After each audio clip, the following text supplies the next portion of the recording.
So when we return, how is Veronica's relationship with her parents? So just as a disclaimer, we don't know too much about what's happening in season 4. They always keep us they keep everything under wraps. But I do know that obviously both of her parents are in prison. She put Hiram in prison, so obviously, she wanted him to be there. I don't think she wanted her mom to be there. But Hiram has a vengeance, and he's definitely causing hell in her life and reacting to the fact that she put him there. So there's definitely some conflict between Veronica and her parents. So is Hiram still in prison when we catch up with them in the new season? Sorry? Is Hiram still in prison? Yeah, both of her parents are in prison. Smithers is her legal guardian. But mostly the house is unsupervised, which means anyone can come over whenever she wants. Sleepovers! So speaking of that, last season we saw Varchi go through a lot of ups and downs. Yeah. And ultimately came together in the end. Are we going to see a more solid Varchi? I think so. So far, it seems. I mean, I only know what happens in the first 2 episodes so far, but they're going strong, pretty solid. I feel like after all the turmoil they went through in season 3, it would just be really annoying if they had more of that season 4. You'd be like, come on, guys, just make up your mind.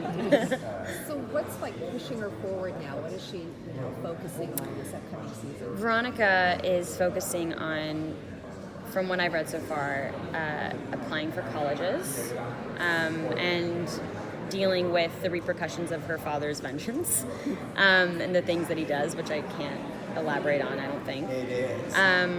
And also, there is a new principal at Riverdale High.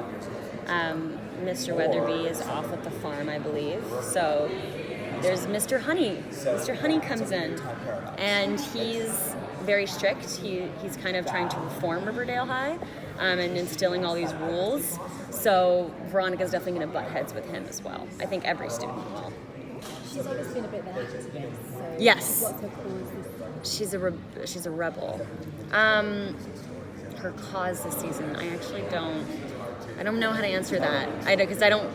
Not much, since episode 1 was so much about the tribute and about honoring Luke and Fred. It's very focused on Archie's storyline and all of us coming together. So nothing about that episode really put into place anything that was going to happen for the rest of the season, if that makes sense. So right now I only have season 2 as a reference point, and it's not much where I can actually tell you what the next 22 episodes are going to look like. Can we hope for another musical episode? 100%. And also, what if you could choose which musical it would be? What would it be? Sweeney Todd. The Demon Barbara Fleet Street. I love Sweeney Todd so much. I would love to do Sweeney Todd. I don't know who Veronica would play in that.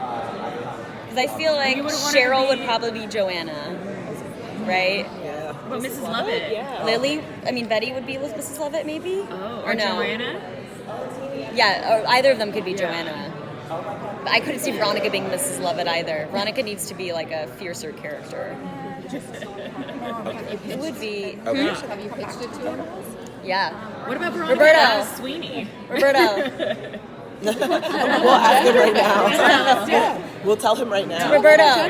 Sweeney Todd? For the musical? Yes. Look, it just happened. It just happened. You heard it here. I feel the murder fits in very well. It does. Exactly, It's yes. so on the nose. Applying to college. Is she encouraging Archie to apply to colleges as well, and maybe a friend at the end? I can't answer that. I actually don't know yet. So far, it's just her, and I know she's looking at Harvard. Yeah, but there are because of what the trouble that Hiram is causing in Veronica's life. It's going to make getting into Harvard maybe harder than she thought. Is she interested in studying law? I think Veronica would study business. But I could see her being a lawyer as well. I think she'd be a damn good lawyer.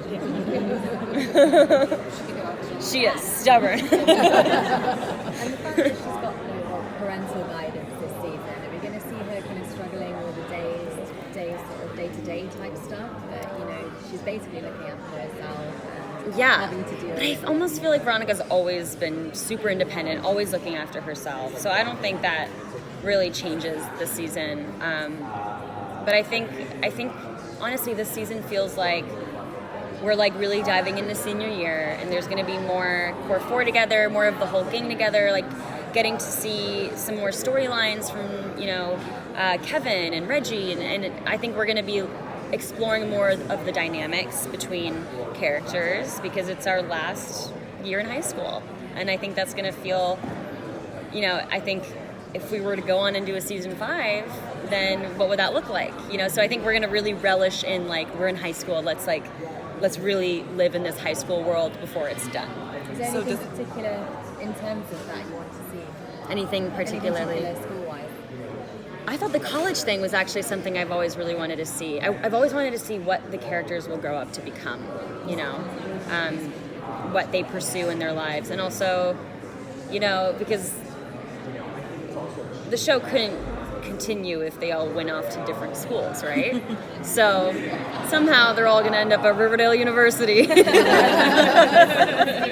schools, Jughead's now at a different college. Like, have much interaction with Jughead? Yeah, there definitely is. I think we're going to see more interaction between those two characters. I already have a scene with him in episode 2, which is nice. I never get to work with Cole, actually.